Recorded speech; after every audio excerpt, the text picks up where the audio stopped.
이제 의사진행 발언 1분만 좀 주십시오. 의사진행 발언. 네네. 지금 우리가 내란 혐의 국정조사를 하고 있습니다. 우리는 국민을 대표해서 여기서 국정조사를 하고 있습니다. 쉽게 말하면 이 자리는 국민의 재판이라고 보여집니다. 내란이라는 이러한 역사적인 있어서는 안 되는 이러한 사항, 친위 구태타로 온 나라가 흔들리고 있습니다. 여기에 진상조사를 명확히 하고 다시는 그런 일이 없도록 하라는 것이 국민의 명령입니다. 이 장이 국민 재판이 여기서 이루어지는 겁니다. 그런데도 불구하고 지금 정인들은 지금 일부 인원들은 입을 닫고 있습니다. 이것은 국민의 녹을 먹으면서 장관식이나 했던 분들이 국민재판정에 나와서 입을 닫는 것은 국민에 대한 예의가 아니고요. 여러분들 스스로도 보호하는 것이 아니라고 봅니다. 뜻하지 않으니까 이렇게 하는 거 아니겠습니까? 제대로 답변을 해서 국민에 대한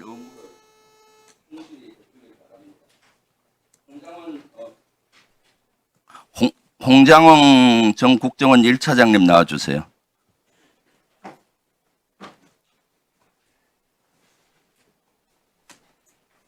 네.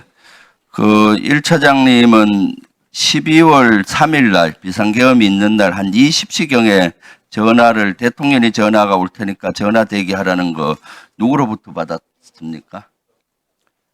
처음에 대통령께서 전화를 하라고 하는 지시를 제 보좌관으로부터 받았습니다.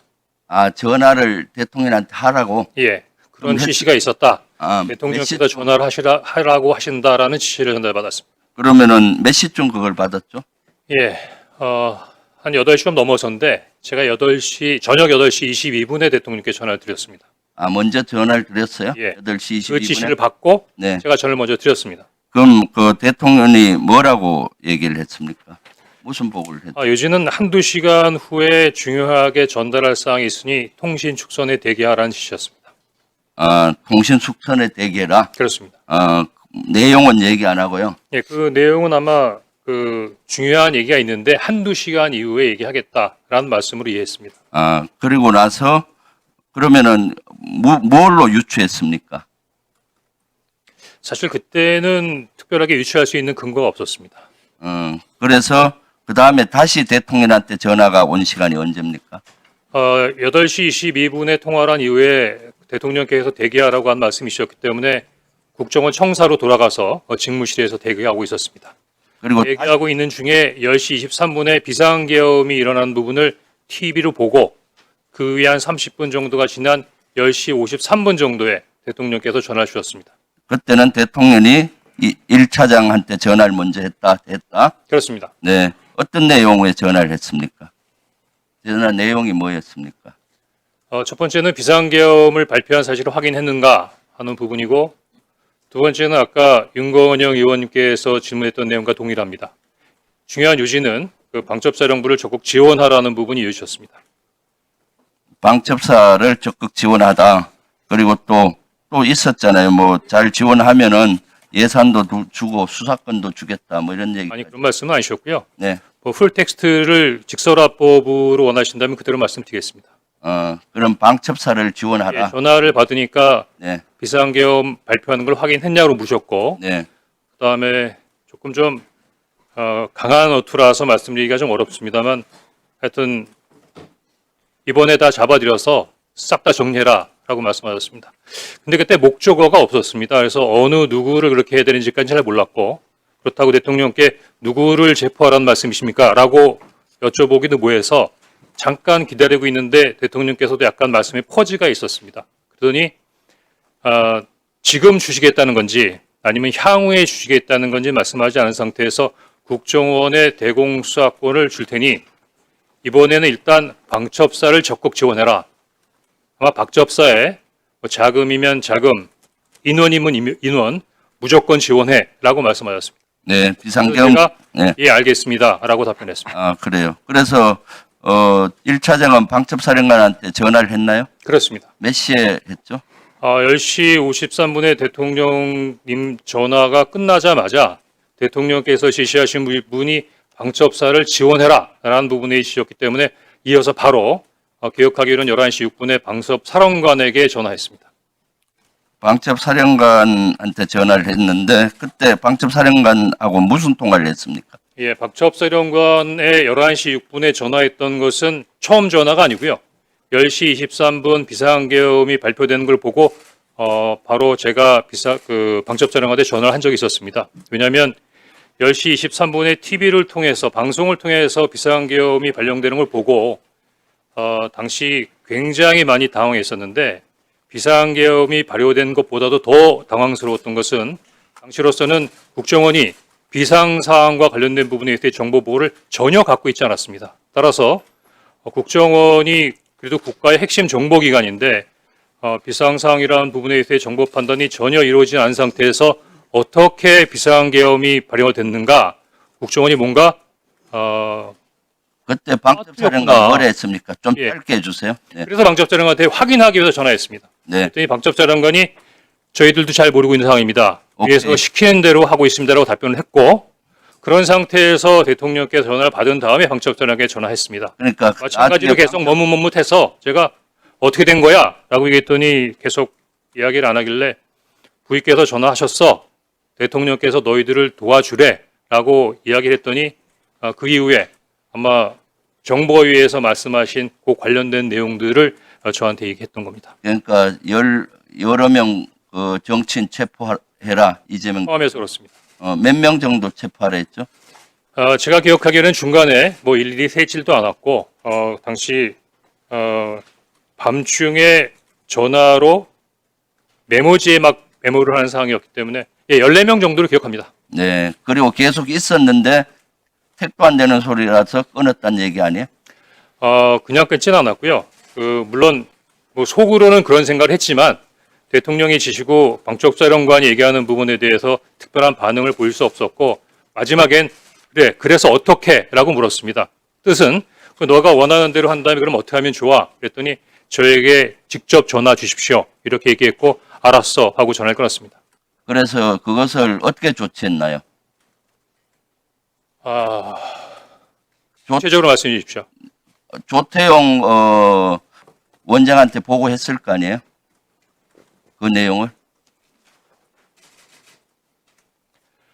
제가 지난 1년 넘게 우리 조태용 아니, 원장님을 지금 시간이 많지 않으니까 들었습니다. 보고했죠? 예, 근데 원장님께서 저한테 보고를 받지 않았다라고 말씀하시고 계시기 때문에 제가 참 뭐라고 말씀드리기 좀 어려운데 몇 시에 보고했죠? 엄중한 자리인 만큼 네. 대통령으로부터 전화를 받았고 방첩사령관으로부터 엄중하고 민감한 사항에 대한 내용을 받은 것을 어떻게 데피티가 원장님께 보고드리지 않을 수가 있겠습니까? 또 지휘 개선으로도 잠깐만요. 시간이 없으니까 내가 질문하고 나머지 답변하세요. 그래서 조태용이 보고받고 그다음에 차장은 뭘 했고 국정원은 그다음 뭘 했고 그다음 조태용 원장이 그 사직서내라고 통보했잖아요. 그까지 좀 얘기. 원장님 송구합니다만 그냥 당시 제가 기억나는 대로 말씀드리겠습니다. 아마 국정원장께서는 하루에도 뭐 책 한두 권 정도의 정보 보고를 받으시고 워낙 많은 보고서를 받으시고 또 더구나 총리님께서도 말씀하셨지만 충격적인 사항이라 아마 당시 상황이 많이 헷갈리실 수 있으십니다. 더구나 제가 얘기한 부분이 굉장히 단편적이고 조태용 원장님께서 12월 6일 날 그 기자회견 하셨던 것처럼 제가 대통령께서 정치인을 체포하라고 지시하셨습니다라고는 보고하지 않았습니다. 다만 그 정황상 관련된 보고를 드렸는데 10시 53분에 대통령으로부터 전화를 받고 11시 6분에 방첩사령관으로부터 어떤 내용인 줄 알게 됐습니다. 제가 방첩사령관에게 전화를 할 때는 우리 국정원이 놓쳤지만 아마 대통령께서 이렇게 싹 다 잡아드리라고까지 말씀하시는 거 보니까 국내에 장기 암약하던 간첩단 사건을 적발했나 보다. 그래서 아마 이렇게까지 긴급하게 진행돼야 된다고 생각하고 국정원에까지 지원을 요청한다고 추정했었습니다.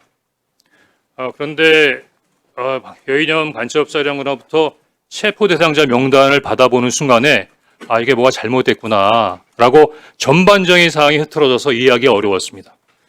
더구나 11시 6분에 방첩사령관하고 통화한 다음에 11시 30분에는 그 원장님께서 지시하셔서 원장님 직무실에서 긴급 정무직 회의가 열립니다.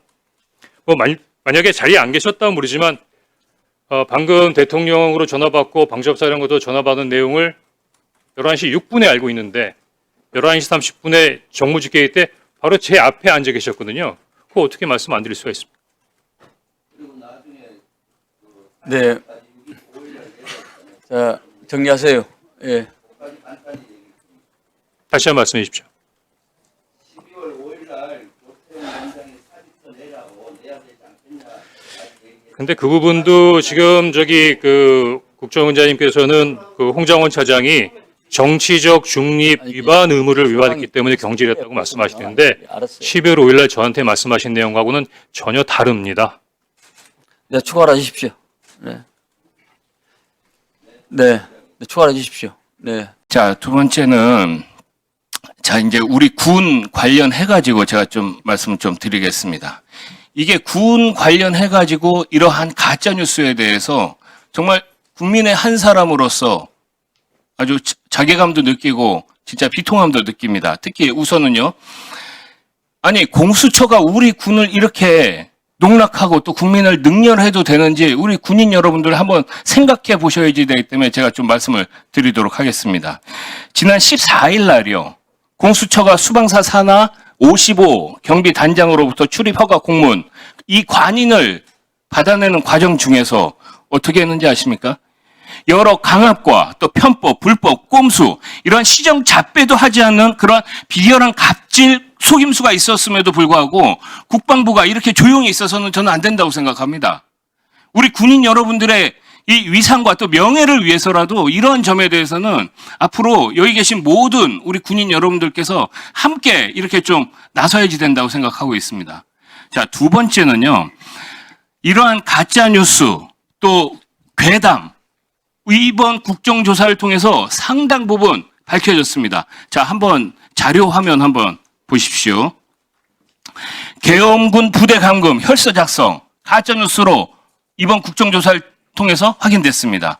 부품 개입, 가짜뉴스, 노들섬 헬리콥터 훈련, 전시환자 분류 훈련 등이 계엄이란 이러한 가짜뉴스, 대통령이 도피를 시도했다는 가짜뉴스, 실탄 무장 저격수 배치, 가짜뉴스, 장갑차가 출동한다는 그런 가짜뉴스. 정말 열거하기도 벅찬 많은 가짜뉴스가 이렇게 생산이 된 겁니다.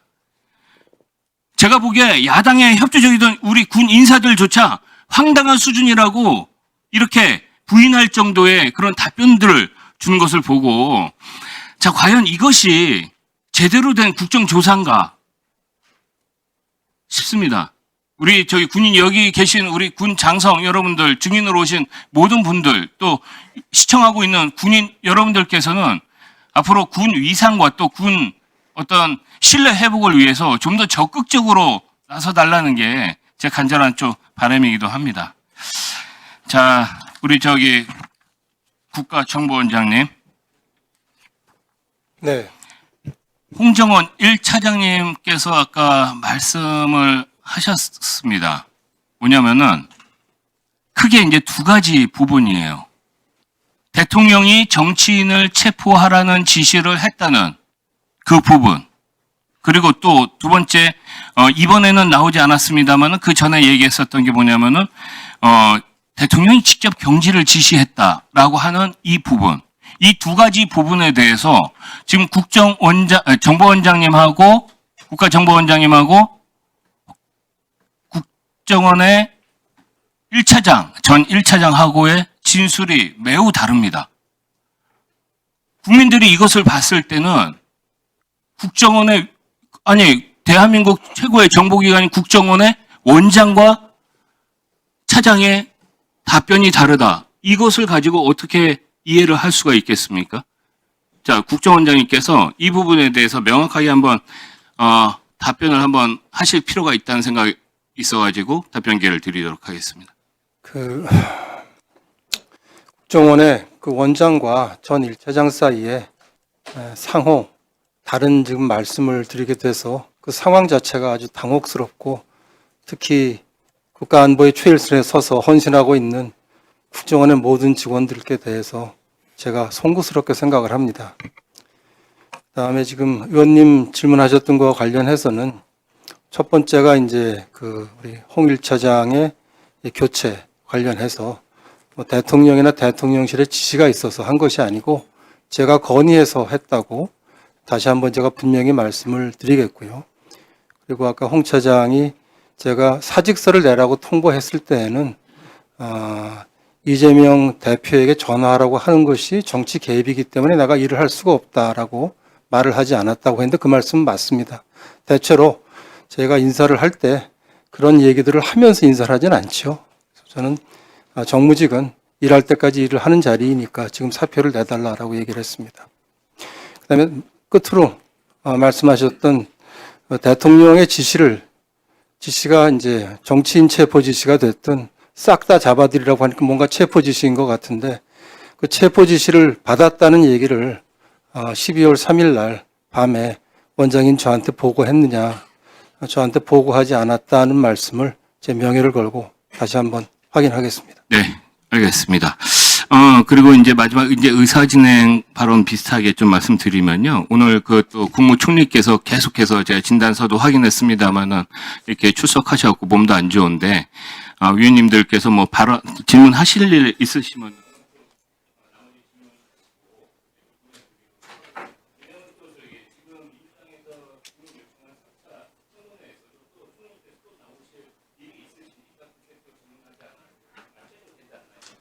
김소원